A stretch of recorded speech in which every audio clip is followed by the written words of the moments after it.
Voltamos para a segunda parte do programa Propostas para o Rio Grande, hoje com o deputado estadual Márcio Biolchi, PMDB.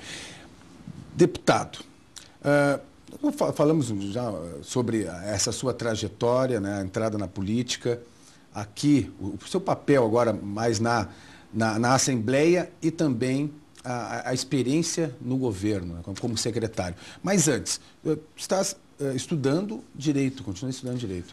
No meu currículo eu sou um eterno estudante, né, Zamanta?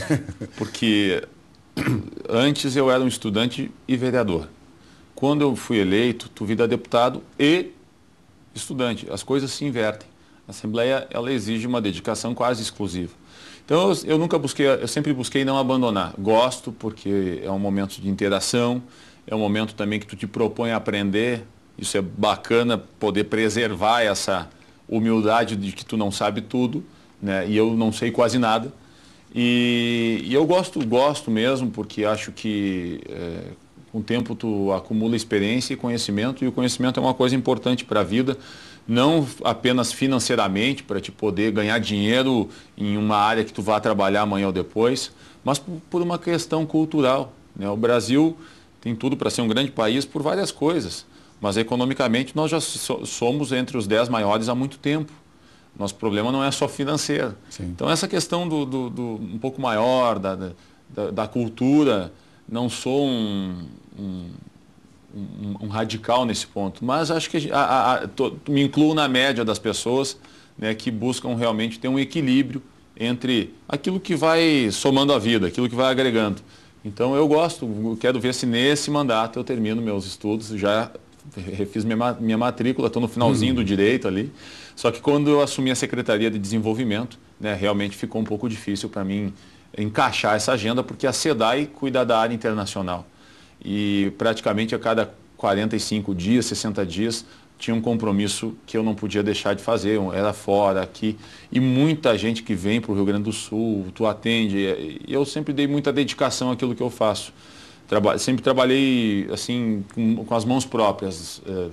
Cada um tem uma responsabilidade no meu grupo, mas eu gosto de acompanhar de perto. Principalmente aquilo que eu acho que pode gerar resultado. Né? Sim.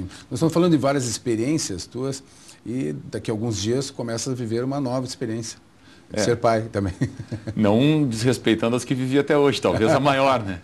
É uma coisa que eu sempre sonhei. Eu sou um pouco humano e era um dos grandes sonhos da minha vida. Eu até não exponho muito e acho que...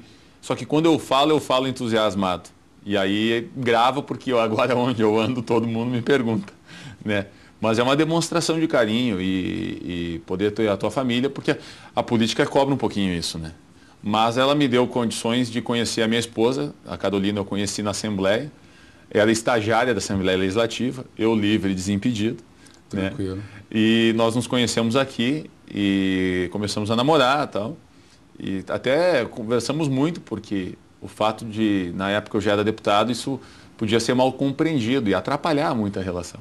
Mas depois ela, ao longo do tempo, isso amadureceu e até depois eu pedi para que ela saísse, para no momento que a gente fizemos uma experiência, né? Antes de casar, fizemos um estágio para ver se não ia ter maiores problemas. Acho que passou, foi aprovado. Agora está aí encaminhando já o nosso primeiro filho. Leonardo. Ô, Leonardo, seja bem-vindo. Bom, falando de experiência, aqui na Assembleia, na relação até com o governo do Estado, tu chegaste aqui no governo Rigoto, do teu partido, né? Depois, governo Ieda, e aí já assumiu como secretário, né? Nessa relação, a Assembleia nesse período, porque se muita gente reclama sobre que a Assembleia virou um cartório, só, né, só despacha. Isso aí tem isso é certo mesmo? Tem como reverter esse papel que aqui o presidente Adão Vilaverde quer colocar, isso de forma eu penso compartilhada, que né? Eu penso que sim, Zamanski, eu acho que em parte isso é verdadeiro, porque nós tínhamos aqui a Assembleia e a situação política de governo do Estado aqui no Rio Grande do Sul, ela perdeu um pouco o foco, não com o governo A, B ou C. Mas quando o Estado perdeu a sua capacidade financeira, ele não tinha condições de resolver mais aquilo que ele se propunha. né? E a partir daí, começaram a se buscar derivações. E durante 34 anos o Rio Grande do Sul trabalhou no vermelho. Então é compreensível que um deputado acabe desviando esse foco. E nós temos vários exemplos disso. Eu acho que a partir do momento que o Rio Grande do Sul se restabeleceu no seu orçamento, independentemente de governos, tu começa a resgatar essa resolutividade que o poder público pode ter. E aí, isto passa a ter poder de atração para o político. Porque se eu não consigo resolver um problema na área de infraestrutura na minha região ou em determinado lugar do estado, principalmente para mim que tem uma atuação já estadual, tu acaba buscando outras maneiras de atender a expectativa que as pessoas têm em cima do teu trabalho. Agora eu acho que isso vai começar a realinhar, já percebo isso, nota hoje com os deputados, o debate político ele deixa de ser algo apenas superficial, porque a condição de que aquilo seja efetivamente realizado hoje é maior do que era no passado. E olha que eu estou aqui há apenas 8, 9 anos. Então, eu já percebi essa diferença muito nítida e acho que isso vai ajudar muito a fazer aquilo que nós falávamos há pouco no bloco anterior, que é resgatar um pouco, né, a credibilidade da política como um todo. Isoladamente ninguém vai resgatar ela sozinho. Mas no momento em que o Estado começar a resolver algumas coisas, começa a dar aquela esperança, aquela pontinha de quem sabe as coisas vão encaminhar. Eu tive isso agora, observando assim, de uma maneira muito longa, distante, né?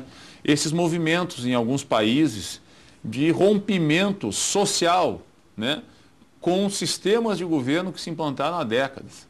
E o diferente é que isso nasceu não foi de uma liderança oposicionista. Sim. Nasceu não de um movimento político partidário. Acho que nasceu muito mais de uma rede social, né, e de movimentos sociais reais do que qualquer outra coisa. Quando eu olho isso, eu me dá um pouco de... Quando eles cortaram a internet já era tarde. Mas te dá aquela sensação, pô, as coisas estão melhorando, as coisas podem mudar. Eu acho que o mundo... E vem no efeito dominó. Eu acho que o mundo vem experimentando Egito, isso há Líbia, alguns anos. Síria, Acho que vem experimentando isso há alguns anos. A gente não sabe até onde isso vai, né? Mas um gesto, uma ação positiva, ela traz reações, como lei da física, né? E essas reações, por consequência, também são positivas. Quando tu vê um negócio dar certo, tu te anima, as coisas ganham outro sabor, né? Então, eu acho que a política tem que entrar nessa correnteza, né? Ela não pode ficar ali na curva do rio. Sim. E buscar a sua própria redenção também. Ela tem que buscar. Acho que ela sempre vai estar sobre o tema conceitual. Ela é o ponto em que se desaguam as angústias sociais, as críticas, os problemas, né? É comum que isso seja. Ela não vai conseguir ser a área exemplar em qualquer sociedade, mas ela é uma área necessária. Então eu acho que ela pode sim conseguir experimentar essa melhoria. A gente vê isso em alguns setores. Eu vejo aí pela imprensa, né? Tem nada contra aquilo que disse a experiência de tantos outros, mas uma gurizada no Ministério Público, no Poder Judiciário, mostrando, se fazendo valer, né? Acabando com hábitos e costumes de décadas. E alguém foi lá e botou a mão, né? E isso é bacana, porque tu nota assim, olha, pô, finalmente isso tinha que ser feito. Eu acho que a política ela está começando a perceber isso, né? Novas práticas, uma maneira diferente de agir, de pensar. Só que ainda às vezes eu me sinto um peixinho um pouco fora da água, porque quando eu falo, eu não quero ser oposição para ficar gritando, alguém entende que eu estou me jogando ao lado do governo. Não, de maneira nenhuma. Quem ganhou a eleição foi o Tarso, meu partido perdeu e o que eu quero é respeitar o resultado eleitoral. Ou seja, eu não posso fazer de conta que agora o meu trabalho é fazer com que as coisas deem errado, né? Então acho que aquilo que eu falei, não é modernidade, é conseguir atualizar o pensamento político e aí essa receita cabe em todos os partidos, desde a direita, esquerda, centro, a todos os movimentos políticos que nós temos no país. Tem uma frase que saiu esses dias aqui na nossa agência de notícias, né, que, com uma frase tua, que é importante ter a liberdade de não fazer oposição pela oposição. Acho que resume um pouco Resume disso que nós estamos né? falando. Né? Resume isso. E é isso que vai ser o trabalho. E esse encontro agora com o governador, né? O primeiro grande encontro do PMDB com o Tarso Genro. Olha, eu acho que não foi uma esquizofrenia daquilo que foi falado e proposto no período eleitoral. Eu perdi a eleição, na eleição majoritária. Meu candidato é do Fogaça. Mas eu percebo que o governador Tarso ganhou a eleição e não sou base do governo, não tenho indicações de governo e me negaria a fazer qualquer tipo de solicitação política, né, frente a um governo que eu não ajudei a eleger. E também não fiz isso com os que eu ajudei. Eu vim para cá como deputado e nunca... Minha política não é indicar alguém para trabalhar ali ou lá, para ganhar espaço, para ganhar contato. Eu não penso dessa maneira. Acho que essa é a prática que até certo modo tem que ser mudada. Mas assim, eu percebo que o governador Tarso ganhou a eleição muito em cima de uma proposta de diálogo, reformulação do ambiente político aqui no Rio Grande do Sul, que vinha numa situação tanto complicada, por culpa de ambos os lados. Se colocando também como um catalisador de recursos do governo federal para o Estado, por conta do seu alinhamento político partidário com... Que foi determinante, né? Que foi determinante para o resultado aqui, inclusive. Então, eu acho que alguns itens, o posicionamento da candidatura do Tarso, eles são bem identificáveis. E as pessoas compreenderam isso. Quem elegeu o governo que agora está aí não foi só o PT. Talvez a maioria não tenham uma opção partidária. E talvez, inclusive, alguns possam ter votado nele e para deputado em mim ou em algum outro partido. Então, eu entendi esse convite de... Não foi uma visão também, já que estão falando antes, de uma visão pragmática também, nesse sentido? Eu acho que esse convite de diálogo, e não foi nada além disso, poderia ter sido feito não no Palácio... de mais recursos para o Rio Grande do Sul? Essa reunião que nós tivemos com o governador poderia tranquilamente não ter sido feita no Palácio, poderia ter sido feita aqui na praça. Né? Porque o que ele nos passou foi a concretização daquilo que ele propôs na eleição. Eu poderia estar aqui criticando. Não, ele disse, olha, eu me propus a fazer um governo que tenha diálogo com oposição e situação. E nós, como oposição, também sabemos disso e queremos que isso seja efetivado. Nós não nos negaríamos em conversar com o governador por um convite dele e como não negaremos em qualquer momento que houver a necessidade de ir conversar com o governo com um assunto específico de interesse público em fazê-lo. Os deputados, eu brinquei aqui na Comissão de Finanças esses dias, que eu custo a mesma coisa para o Estado que qualquer outro. Ou seja, eu tenho que render para o Estado também, não interessa quem seja o governo. E eu, particularmente, como cidadão gaúcho, eu não torço para que as coisas deem errado. Eu acho que eu não quero o meu sucesso político depender do insucesso de um governo, seja ele qual for.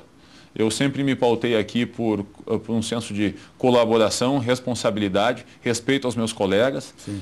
No mandato passado, o PMDB perdeu a eleição com o governador Rigoto, que foi a reeleição. Quem ganhou a eleição foi a governadora Ieda. Né? Eu fiquei os 2 primeiros anos aqui como deputado, não fiz uma indicação a governo, pedi cargos, essas coisas que às vezes a gente vê acontecendo, não é o meu caso. E acabei assumindo a liderança do governo, que é um espaço de exposição, né, sem pedir nada em troca. Única e exclusivamente porque eu achava que algumas ações político-administrativas que aquele governo se propôs a fazer, eu achava que era uma coisa boa para o Rio Grande do Sul, como realmente se mostrou. Né?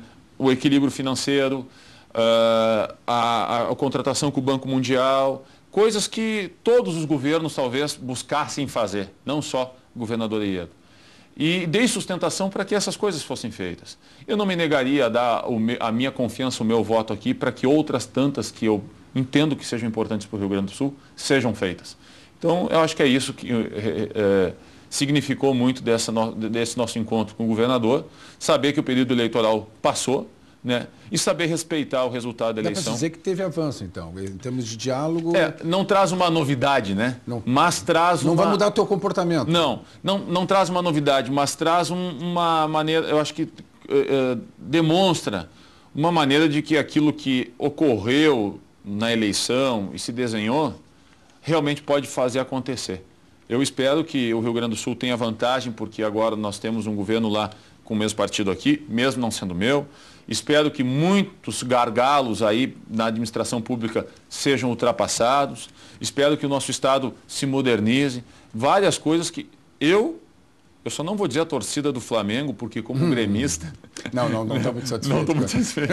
Mas eu e as torcidas do Inter e do Grêmio esperam para o Rio Grande do Sul, sem dúvida nenhuma.